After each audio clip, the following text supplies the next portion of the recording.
You know, I can't help but to feel like that maybe there is some jealousy going around with some of Kobe Bryant's contemporaries geared towards Kobe Bryant.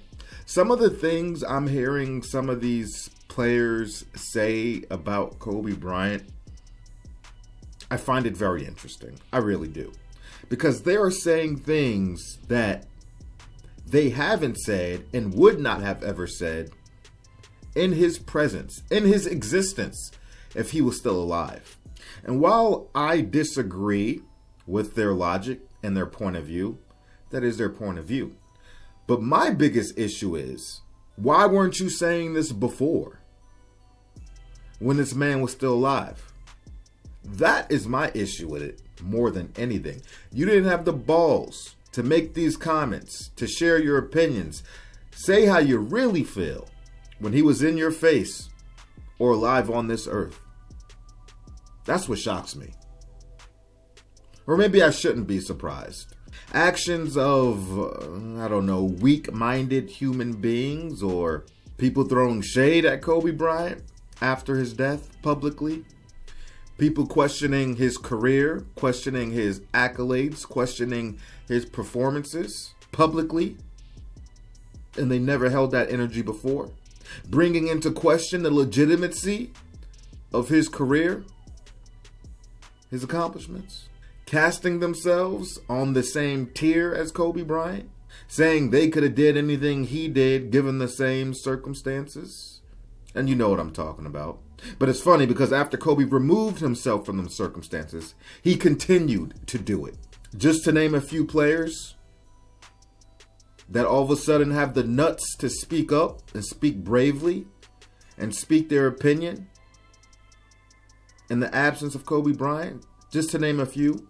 LeBron James, Gilbert Arenas, Tracy McGrady, Dwayne Wade, and there are others.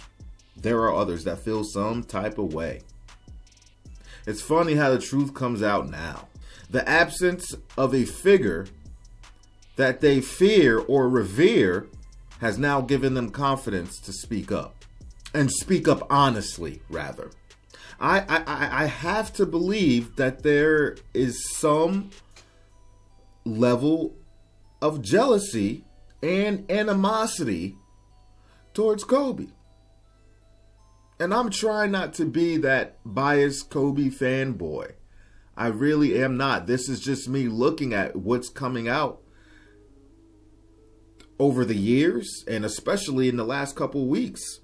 Players trying to validate their career and bringing Kobe's name into it and using him wrongfully for maybe their own self-validation or even to prop up other guys that they are very close to. And you know who I'm talking about. I'm trying not to be that Kobe biased fanboy because I can sit right here and tell you the deficiencies in Kobe's game. I could sit right here and tell you my problems with Kobe Bryant as my favorite player of all time.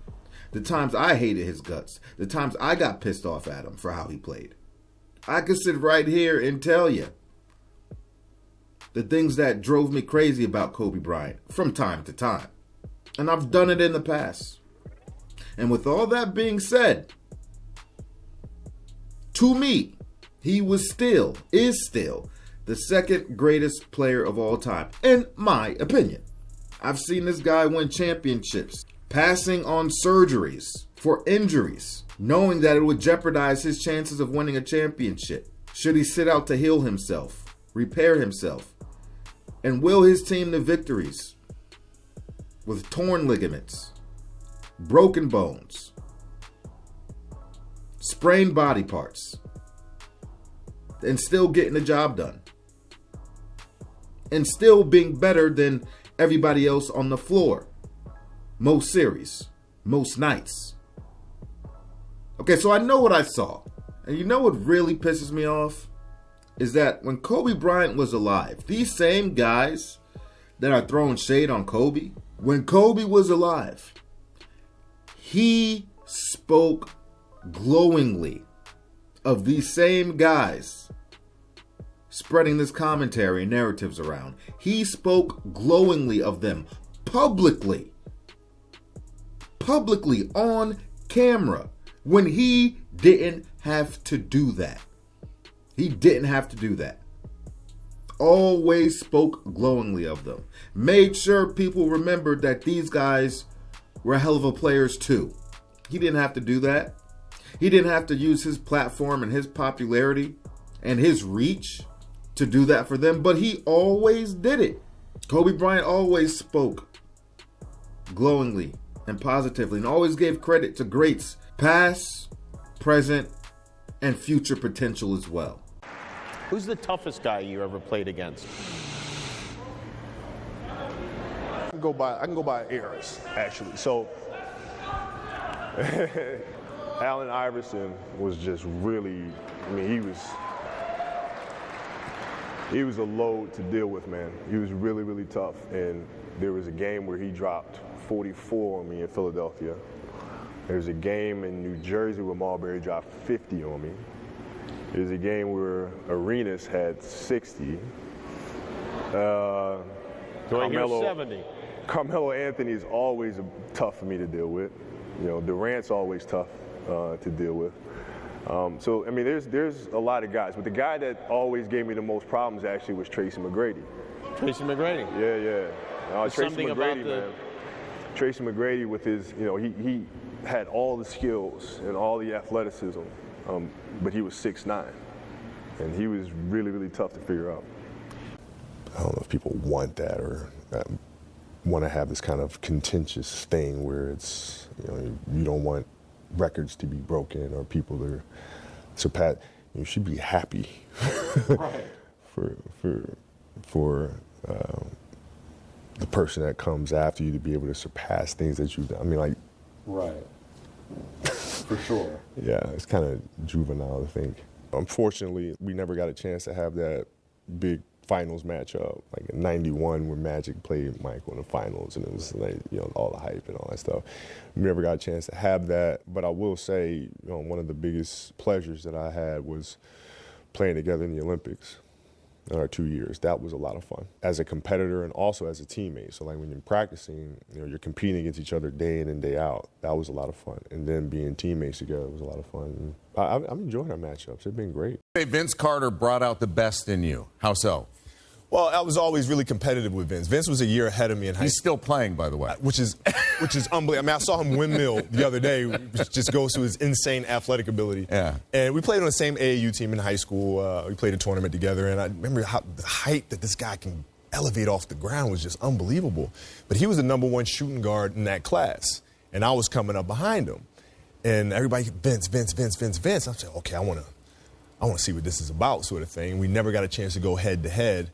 And then when he came to the NBA, that was a great opportunity to do that. Young Kevin Durant. No problem, you said. None. None.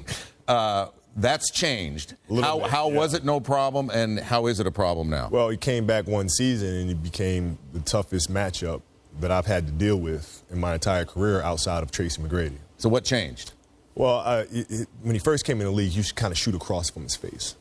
Right, so if I'm able to push him right and cut off his driving angles, then I give myself a great chance of stopping him because it's hard to pull up and shoot going right when you're shooting it from across the side of your face.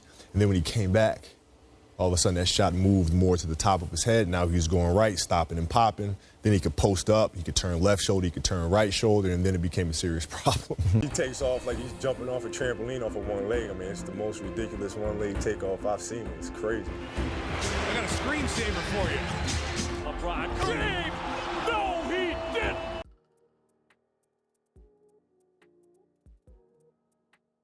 He even wrote a book. Kobe Bryant, The Mamba Mentality, How I Play. All right, this is a Japanese version. I picked this up at a store. I just saw it randomly. I didn't even expect to see it. And I was like, oh, cool. It'd be cool to have a Japanese version, so I'll never open it. I have the English version back home in the United States in storage. That one is open, so I'm not going to open this one. But in this book, he wrote about most of those players, if not all those players, that are taking shots at him right now, in his book, paying homage, speaking positively about these guys when he didn't have to. Talk about Kobe's new book, Mamba Mentality, because it dropped on Tuesday. And it was particular interest around here because he writes in depth about Tracy, McGrady, and Paul Pierce. Shout out to longtime NBA photog Andrew Bernstein, who did all the amazing pictures in this book. And guys, I want to read you some of the portions where he's talking about you. What are you talking about? Starting with Paul. Kobe writes, Paul Pierce was one of the toughest players I ever had to guard. Oh, look at this old-time emotional That's what I'm talking about, Cole. Finally some respect around here. Wait. That's what I'm talking about, Cole. Don't jump the gun, Paul, because wait till you hear the rest of it. He really understood how to use his body. He would use his heft to shield you. Right. And he would use his size to shoot over you. So, you know. using my diesel on. Right? What did you think? What do you think of that? That's what I'm talking about, Cole. Finally some respect around here. He knew what it was.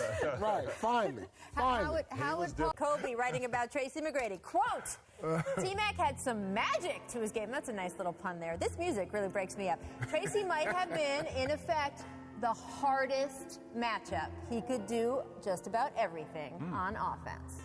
Hey. There you go, T-Mac. Listen, man, thank you, Kobe, for giving me my roses while I'm still here on the earth. Not waiting for the funeral. Nah, he was, listen, I came in, I used to stay at this man's house. Right. I just knew how gifted he was going to be, right? So watching him, seeing him blossom before I ever reached, my stardom, I was like, okay, I'm gunning for him, right? This is the guy that I'm gunning for. And he just brought the best out of me. That's just what it was. And I worked religiously of trying to get better and have no flaws in my game. And as you see, I mean, he praised me for that, for not having, really any flaws, being able to do anything. And in return, unnecessary shade and false narratives and bad takes. Bad takes. I don't know who put a battery in some of these guys' backs and started boosting them. Out here battery boosting. Maybe they put the battery in their own back and they feel like they should be recognized with Kobe Bryant in terms of, all-time stature. Crazy to me. I don't know, but it blows my mind. It really does. They were making it seem like everything Kobe acquired and worked very hard for, was just gifted to him. That's crazy. To ignore his body of work, everything he put in, honing his skills, to put himself in positions to do the things he did, to win as much as he did, is crazy to me. It's crazy to me. You could make an argument that Kobe Bryant self-sabotaged his career, potentially, by running Shaq out of LA to prove something to people because he knew what the narrative was going to be based on some of the birds chirping, the Kobe Bryant detractors and naysayers. We have lived in a league for the last 10 plus years where players are running around trying to team up and get as much help as possible, though that's starting to go away a little bit, which I'm happy to see. But this has been the NBA for the last 10 plus years. And Kobe Bryant was like, nah, I'm going to get rid of the help. I'm going to get rid of the big fella. And I'm going to show you guys how I'm capable of leading and what I can do as the guy. I don't need to stack the deck. Just give me a fringe all-star. Give me somebody serviceable. Give me a Pau Gasol. Can make it work. Nobody was talking about Pau Gasol before he came to LA. And it's funny, nobody talks about Pau Gasol now amongst the great big men unless they want to devalue Kobe. Then all of a sudden, oh, what about Pau Gasol? Crazy to me. He was hyper fixated, worked hard for it, strived for it, gunned for it, did it again without Shaq. And some of these guys out here chirping are failing to recognize that Kobe was still winning championships without Shaquille O'Neal. And some of those guys have 0 chips to their name. And they had opportunities. I seriously think there's some jealousy going around. I do. I wouldn't even feel this way if these guys had the same energy when he was alive. I've seen some of these guys sit right there with Kobe, do interviews together. Kobe's in this chair, they're in that chair. This energy was nowhere to be found. Nowhere. Crazy to me.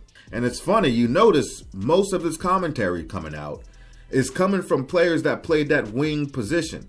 Kobe's direct contemporaries at either a guard position or a small forward position. Usually those combo guards. You don't hear dedicated power forwards and centers chirping about that. Notice. That means something. Anyway, I just had to vent on that. Appreciate you guys for stopping in. Thanks for watching. If you know Kobe Bryant fans out there that are on YouTube looking for some more Kobe Bryant fans that are content creators, please share the videos, send them on this way, man. You have a home here. You have a home here. Again, thanks for watching. Like, comment, subscribe, hit the bell, stay notified. And I'll catch you on the next one. We out, baby.